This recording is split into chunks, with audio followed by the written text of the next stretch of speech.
Merci et merci de m'avoir convié bien sûr à cette conférence. D'ailleurs, je voudrais remercier bien sûr Madame la ministre de Zambie, de Santé de Zambie, de m'avoir pour l'hospitalité, pour l'accueil, aussi le CDC africain en l'égide de l'Union africaine, de m'avoir associé bien sûr à cette conférence. À mon tour, je voudrais peut-être parler de la volonté politique qu'a le Maroc aujourd'hui. Certes, le Maroc, depuis le Covid, il a connu quand même un point d'inflexion.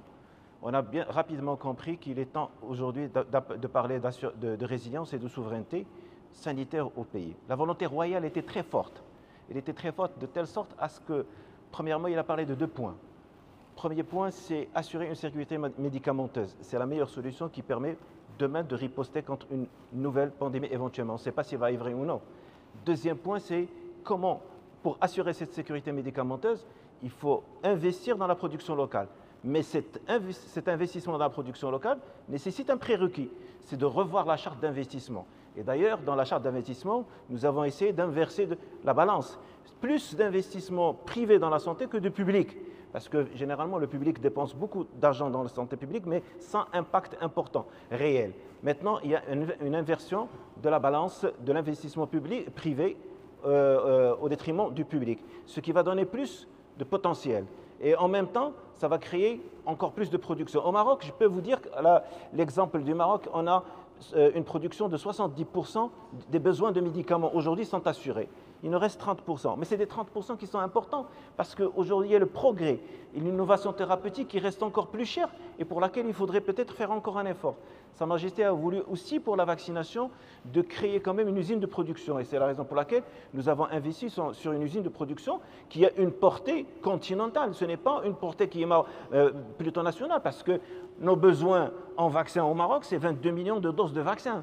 Mais l'usine, il a un potentiel de produire très important. C'est pour cela aujourd'hui nous sommes présents ici pour essayer de mettre en synergie notre potentiel et trouver quand même un marché commun d'intérêt qui pourrait quand même intéresser tout le monde et essayer de répondre bien sûr à nos besoins précis. Mais ça nécessite aussi une synergie entre les différents politiques d'abord et aussi un travail de groupe technique pour essayer de reconnaître d'abord nos productions parce que si nous avons une agence de régulation des médicaments qui permet de reconnaître nos médicaments déjà à l'échelle continentale, on peut se partager bien sûr ce que nous produisons et le marché africain aujourd'hui c'est un marché qui est très porteur. C'est demain le marché le plus important, 1,4 milliard d'habitants qui auront profité bien sûr de cette production. Et n'oublions pas encore qu'il y a le progrès et la médecine est en train de changer. Elle se personnalise, il y a des biotechnologies, il faut créer l'écosystème. Il ne suffit pas de produire médicaments, mais il faut créer tout un écosystème et qui débouche sur d'autres industries. C'est pour cela aujourd'hui nous avons besoin et nous sommes obligés de travailler la main dans la main, essayer bien sûr de briser ces barrières pour lesquelles nous sommes là aujourd'hui. Merci. Thank you so much.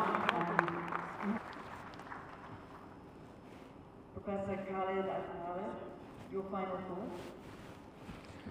Merci, Madame la Présidente. Moi, je voudrais dire 2 mots. Premièrement, il faut réduire les dépenses en santé en Afrique. Comment réduire les dépenses en santé en Afrique? C'est à travers la réduction des risques. On dépense beaucoup d'argent alors qu'on n'arrive pas encore à faire une réduction des risques. Et deuxièmement, il faut se projeter dans le futur. C'est avec la recherche et développement que nous pouvons prendre le raccourci.